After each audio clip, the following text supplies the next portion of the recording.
Let's make my master recipe for a sourdough country loaf. Crusty exterior and soft, moist interior. This will be a straightforward method, no fancy tools or mixers required, just your hands and some time.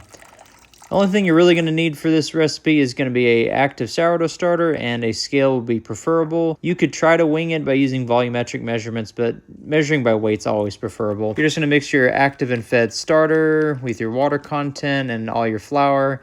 I'm using about 80% bread flour and 20% wholemeal flour. You can use any combination of whole wheat, rye, coarsen, whatever type of flour you want to work with. You're going to mix with a tool for the first couple minutes till shaggy. Then you're going to go in with a soaking hand, and you're going to mix for 5 to 6 minutes until it turns to a nice shaggy ball. You can go a little further on this, but I usually like to quit here and just let it rest for about 30 minutes. The dough still looks pretty shaggy, but we're going to come in with some wet hands. We're going to check the window pane. So this is just after that light little mix. So getting a decent little window pane, but this is what you call an improved mix. As soon as we start to expand it out, it starts to tear in the middle. We're going to build some strength into this by doing some lamination folds. You can do stretching folds or coil folds. The dough is quite stiff for some reason on this day, so coil folds isn't really worth it to me in here. And trying to do some folds in a bowl is kind of annoying as well in those little round bowls. So just flatten it out, fold one over half, all the other side over half. You're just going north, south, east, west, just like you're doing folds. Then in the end, build some more surface tension by rounding it off into a ball. We're only going to be doing 2 sets of these, trying to keep it pretty straightforward. We're going to cover this up, rest another 30 minutes. We're going to come back and do the exact same kind of folds. We're going to do another check of the window pane. So that's after the initial hand mix, 1 set of folds. We're getting a really nice window pane, so this is going to be the final fold we do. If your dough is feeling super slack, you can always add more folds or quit after the second right here. I'm just electing to just do some slapping folds just for easy use for me. You can do another set of lamination folds or coil folds. My dough is 76 degrees. It's a little colder than what my target temp is. I usually shoot for 78 to 80 degrees, so I'm going to stick this in my oven with the lights on.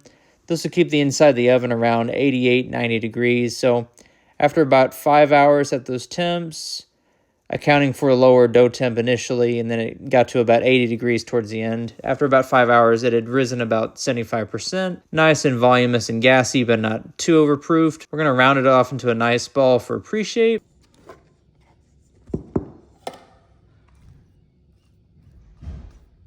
We're going to let it rest for 5 minutes uncovered, and then we're going to do our final shaping. Tuck it under itself with your hand or a bend scraper. Then we're going to flip it over and fold it over itself into a nice tight chipotle burrito. If your dough is very, very slack or you're using a really high hydration for this, you can use a tartine shoelace method, but this dough is only about 72% hydration, so this method works just perfectly fine for me. Once you get it all the way tucked up, have good tension, flip it up and under itself again, lay the top side down into a Banneton. Proof for an additional 2 to 3 hours at room temp till it starts to fill out the Banneton and passes a poke test. That's where you'll poke a flour finger into the dough. It'll indent and then slowly spring back. Then I'll throw it in the fridge overnight for 8 to 12 hours uncovered. Next morning, preheat your oven and Dutch oven at 450 degrees. You can use an oval Dutch oven like this or just a standard 5-quart round Dutch oven. Both of those work just fine. We're going to lay some parchment paper down, flip out your loaf, score it down the middle or just angle to the side if you want a nice ear. I like to spritz it with a little bit of water beforehand. We're going to throw it into the oven at 450 degrees for 25 minutes covered. We're going to take the lid off and see how we did. Very good oven spring. You should see your dough open up nice. Then we're going to put it back in the oven for another 15 to 20 minutes. I like to get mine on the little darker side, so I go for that 20 to 25 minutes.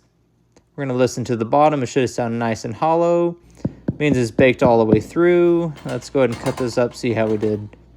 Gorgeous crust, all the blisters all over. Nice, good rise on it, so everything turned out really good in here.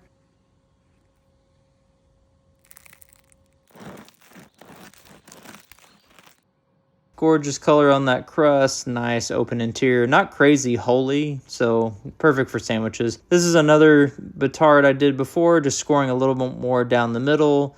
A little bit different Dutch oven just to show it's not really that important what kind of Dutch oven, as long as you have a vessel that can capture the steam and you can get good heat retention and transferring.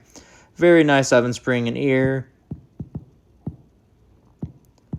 I would be perfectly happy with any of these loaves, so if you follow this recipe and make some sourdough, let me know how it goes. Hope you learned something. You'll have a good one. We'll see you next time.